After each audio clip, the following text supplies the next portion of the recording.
अगर हम बड़ा लक्ष्य रखेंगे, प्राप्त ना भी हो तब भी मतलब का।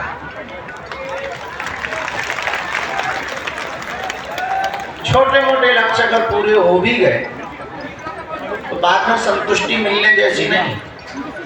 तो बड़े लक्ष्य ना भी पूरे हो तो मन में ये संतुष्टि तो रहती है कि हमने कोशिश की, हम नहीं मिला तो ये भगवान की। ऐसे ही हम छोटे छोटे कामनाओं के लिए, छोटी छोटी कामनाओं के लिए, छोटे छोटे कार्यों के लिए भगवान के पास आए तो कोई बहुत बड़ी बात नहीं, वो पूरे हो भी जाए ना भी हो, कोई बहुत ज्यादा फर्क नहीं पड़ना है। ना होंगे तो फर्क जरूर पड़ेगा कि बताओ इतना छोटा काम भी नहीं हुआ। अगर हम बड़ा लक्ष्य लेकर के बालाजी के दरबार में आए, और दुनिया में हमारी नजर में बड़ा लक्ष्य यही हो सकता है कि हम हनुमान जी को जीते जी पा लें, ये लक्ष्य लेकर के आए। अगर ये लक्ष्य पूरा हुआ तब तो बल्ले बल्ले, और नहीं भी पूरा हुआ तब कम से कम एक संतुष्टि तो रहेगी कि हमने कोशिश की, अब वो नहीं मिले तो ये उनकी रजा है। ऐसे ही अगर दरबार में आप छोटे छोटे मनोरथ को लेके, छोटी छोटी कामनाओं को लेके बैठोगे तो अगर वो पूरी हो भी गई कुछ खास फर्क नहीं पड़ना है।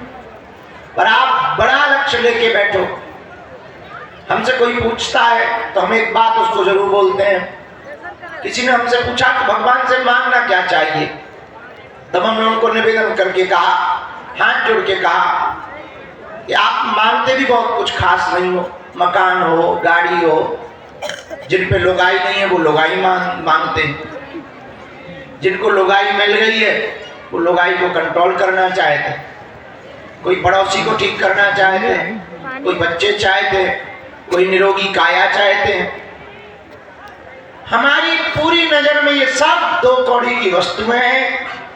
एक काम किया जाए, मांगना ही है तो भगवान को मांग लिया जाए, तो तुम भगवान को पाए कि तुमने फिर जो जो सोचा वो तुम्हारा हुआ। और मांग तुम्हारी एक या दो पूरी होगी, या तो मकान, या फिर निरोगी काया, या पद, जॉब, जो भी तुमने मांगा है, एक या दो पूरी हो ही जा सकती है, की जा सकती है। लेकिन अगर तुम भगवान को मांग लोगे और धोखे से भगवान तुम्हारे हो गए तो फिर दुनिया की जो भी कामना करोगे वो तुम्हारी पूरी होती चली जाएगी। और ये बात तो छोड़ो, अगर तुम्हारे भगवान हो गए तो तुम्हारी कामनाएं तो पूर्ण होनी ही है, तुम्हारे जो जो संपर्क में आएगा उसकी भी कामनाएं पूर्ण हो जाएंगी। अब तुम्हें निर्णय लेना है कि छोटी छोटी कामनाएं पूर्ण करनी है या बड़ी कामनाओं को पूर्ण करना है। अगर छोटी छोटी अभी भी पूर्ण करनी है तो तुम्हारे लिए पर्चा जरूरी, लेकिन अगर बड़ी पूर्ण करनी है तो पर्चा जरूरी नहीं है, हनुमान जी की चर्चा जरूरी है। और चर्चा का मतलब ये, कल भी हमने कहा था तो मैं फिर दोहरा के बोलते हैं, आज से सदा सदा के लिए तुम हनुमान जी के हो जाओ, हनुमान जी तुम्हारे हो जाएं। और तुम गिनती मत करो कि हम इतनी बार आए, तुम विनती करो, क्योंकि प्रेम में कोई गिनती होती नहीं। जिससे प्रेम होता है या जिसके घर से प्रेम होता है, कभी तुमने ये गिना कि तुम अपने घर कितनी बार गए? गिना नहीं, क्योंकि घर तुम्हारा है, और घर तुम्हारा है तो गिनती का कोई मतलब ही नहीं। जब मन करता है तब चले जाते हो, जब मन करता है घर ना जाओ तो टेंशन होती है कि इतने दिन से घर नहीं गए। ऐसे ही अगर हनुमान जी तुम्हारे हो गए तो फिर गिनती की जरूरत नहीं है कि हम कितनी बार आए हैं, कितनी बार आ गए हैं ना। अगर हनुमान जी तुम्हारे हो गए तो घर तुम्हारा हो गया, घर तुम्हारा हो गया तो वो जब बुलाए तब दौड़े चले। इसीलिए हमने इसका एक सिद्धांत दिया, गिनती मत करो, विनती करो। दूसरी बात, अगर तुम्हें हनुमान जी को पाना है तो हनुमान जी में तुम्हें विलय होना ही पड़ेगा। हमने बहुत बार एक उदाहरण दिया, आज फिर वो उदाहरण देकर के अपनी बात को हम प्रारंभ करेंगे और दरबार को प्रारंभ करेंगे। एक बार पानी और दूध दोनों एक जगह मिले तो पानी ने दूध से कहा कि मैं तुझ में मिल जाना चाहता हूं, मेरी मन की इच्छा है कि तुझसे दोस्ती करूं, मैं चाहता हूं कि मैं तुझ में मिल जाऊं। शायद दुनिया में पानी और दूध का पहली बार मिलन होना था। तो दूध ने कहा कि मित्र, मैं स्वागत करता हूं, अगर तुम मुझ में मिल जाना चाहते हो तो आओ, लेकिन एक बात बताओ, मुझ में मिलकर के करोगे क्या? पानी ने कहा कि कल का तो पता नहीं, अभी का मैं इतना बता सकता हूं कि जब मैं तुम में मिलूंगा, जब मुझे दूध में मिलाया जाएगा, तब मैं अपना रंग रोगन छोड़ दूंगा, मैं तुम्हारे जैसा हो जाऊंगा। तो दूध ने कहा कि मित्र, अगर तुम आई रहे हो और तुम अपना रंग छोड़ करके मुझ में मिल जाना चाह रहे हो तो मैं स्वागत करता हूं और मैं भी मित्रता निभाऊंगा। बोले क्या? बोले जब तुम अपना रंग छोड़कर मुझ में मिलोगे तो मैं जब बिकूंगा तो अपने मोल ही बिकवाऊंगा। भले ही कीमत पानी की कम है, दूध की ज्यादा है, लेकिन जब भी पानी दूध में मिलता है तो दूध की कीमत से बिकता है। क्यों? क्योंकि ये मित्रता के प्रति समर्पण। हम भी तुमसे बस ये दो उदाहरण में एक बात छोड़ देना चाह रहे हैं, जो तुम्हारे समझ में आ जाए तो भला होगा तुम्हारा। हनुमान जी के हो गए हो तो हनुमान जी में मिल जाओ। जैसे पानी दूध में मिलता, तुम कभी शक्कर देखना, शक्कर पानी में मिलाओ, 1-2 मिनट बाद शक्कर का अस्तित्व खत्म हो जाता है, ऐसे मिल जाती। ऐसे ही भक्त जब भगवान में मिल जाए तो समझ जाना इसका काम बन गया। और पानी मीठा भी तभी होता है जब शक्कर गायब हो जाए। ऐसे ही जिंदगी भी मीठी तब हो सकती है जब तुम अपने आप को, अपने अहम को गायब कर दो और तुम हनुमान जी के हो जाओ। तो आज की दरबार की श्रृंखला में हम इस बात को प्रण लेकर के बैठे कि इस जन्म में तो जीते जी हनुमान जी को पा करके रहेंगे, वरना फिर जन्म ही किस लिए लिया है? इससे बेहतर तो ठीक है तो कोई दूसरी योनि में जन्म मिलता तो भला होता, लेकिन मनुष्य तन पाया है तो अब इस जन्म में जीते जी एक काम तो करके जाना है, भगवान को पाना ही पाना है। और तुमने भगवान को पाया तो तुम आपकी आने वाली कई पीढ़ियां दरबारों में नहीं भटकेगी। भला अगर तुम्हें भटकना हो तो बात अलग। अब तुमने ही निर्णय ले लिया हो कि हमें दरबारों में भटकना है, तब तो फिर बात बन गई। लेकिन अगर तुमने ये निर्णय ले लिया तो तुम आपकी आने वाली सभी पीढ़ियां भी आपकी खुशबू से महकेगी। इसी के साथ आज के सूत्र को हमें याद रखना है, भक्त को भगवान में विलय होना चाहिए। भक्त को भगवान में क्या होना चाहिए? विलय होना चाहिए, मतलब मिल जाना चाहिए। इसी बात के साथ हम आज के दरबार के क्रम को प्रारंभ कर रहे हैं। बीच में हमें थोड़ी देर के लिए अन्नपूर्णा जाना पड़ेगा, वहां सुंदरकांड मंडल बैठा है, वहां से फिर आके देर रात तक दिव्य दरबार लगाया जाएगा। ज्यादा देर तक नहीं, 12 बजे तक ही लगाया जाएगा, क्योंकि बुढ़ापे का शरीर है हमारा, तो हमें हवन अवन भी करना है। ये रोज का क्रम चलता रहेगा।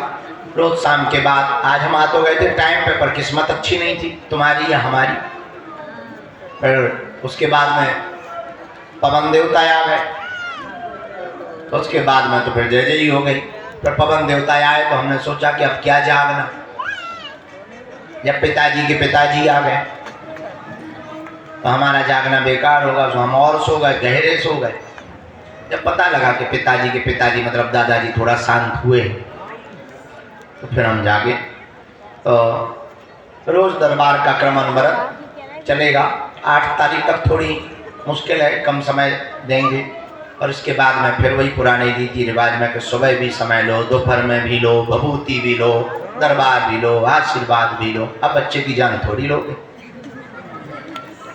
तो आज के दरबार के क्रम को हम प्रारंभ करते हैं। सब लोग दोनों हाथों को जोड़ लो। कौन है जी? अरे भूत चुप हो जा, पार्ले जी खा ले। अरे भूत चुप हो जा, पार्ले जी खा ले चटनी के बरे। लगा रही लग रहा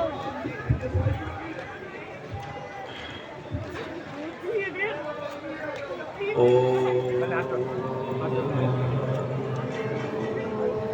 बागेश्वराय नमः। ओम हम हनुमते नमः। ओम सन्यासी देवाय नमः। दोनों हाथों की मुट्ठी बांध लो, सबकी सामूहिक अर्जी लगा देते हैं। कहो, हे बागेश्वर धाम प्रभु, हे बालाजी महाराज, हे सन्यासी बाबा, हे कलयुग के राजा, आपकी जय हो, आपकी जय हो। हमारी अर्जी सुनो, हम पर कृपा करो। हे बागेश्वर बालाजी, हे सन्यासी बाबा, आजीवन पर्यंत आपके चरणों से, आपके धाम से, आपके दरबार से हम जुड़े रहेंगे, आते रहेंगे, वचन देते हैं। परंतु हमारी अर्जी स्वीकार करो, हम पर अपनी कृपा करो। आपकी जय हो, आपकी जय हो, आपकी जय हो। हे बागेश्वर बालाजी, हे सन्यासी बाबा, हमारी हंसी मत करवाना, हम पर कृपा कर देना, हम पर कृपा कर देना, हम पर कृपा कर देना। मनी मन प्रणाम करके ओ बागेश्वराय नमः।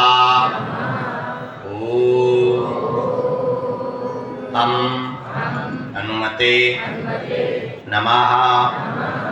ओम सन्यासी देवाय नमः। ओम बम बागेश्वराय वीर वीराय हुम पट स्वाहा। मणिमन बालाजी को, अपने अपने माता पिता कुल देवताओं को प्रणाम करो।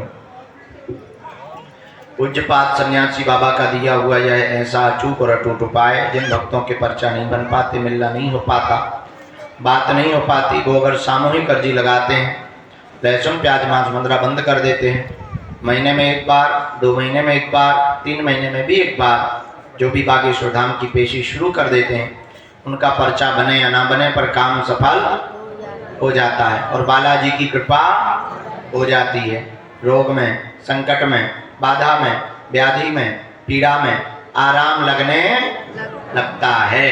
तो आप जो भी अर्जी लेकर, विषय लेकर, जिज्ञासा लेकर आए हो, मनी मन 3 बार बोलो ओम।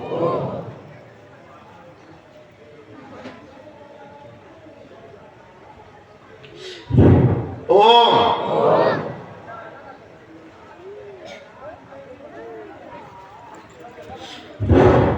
ओम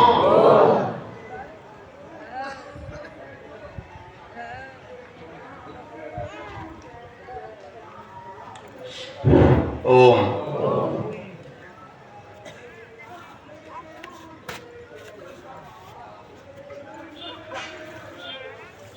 कहो, हे बागेश्वर धाम प्रभु, हे बालाजी महाराज, हे सन्यासी बाबा, हमारी यह अर्जी स्वीकार करो, हम पर अपनी कृपा करो। आपकी जय हो, आपकी जय हो, आपकी जय हो। हे बालाजी, हमारी हंसी मत करवाना, हमारे घर सेना भेज देना, हम जीवन भर आपके चरणों से, आपके धाम से जुड़े रहें, आते रहेंगे, वचन देते हैं, परंतु हमारी अर्जी स्वीकार करो। मनी मन प्रणाम करके दाहिने हाथ की मुट्ठी का 3 बार उतारा करो, पीछे की तरफ छोड़ो। बाएं हाथ की मुट्ठी का उल्टा उतारा करो 3 बार। इसको भी पीछे की तरफ छोड़ दो। दोनों हाथों को आपस में मलो। ओम बागेश्वराय नमः, ओम बागेश्वराय नमः, ओम बागेश्वराय नमः, ओम बागेश्वराय नमः। आंखों में लगाओ, शरीर में जहाँ पीड़ा है स्पर्श कराओ।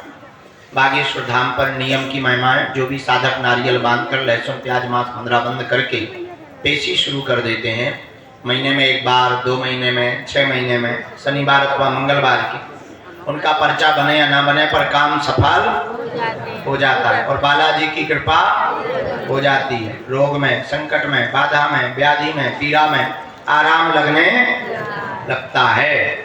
ऐसी प्रत्यक्ष महिमा भगवान बागेश्वर बालाजी की है। मन ही मन जप करो। हम कुछ लोगों को अभी बुला लेते हैं, 2-5 अर्जियां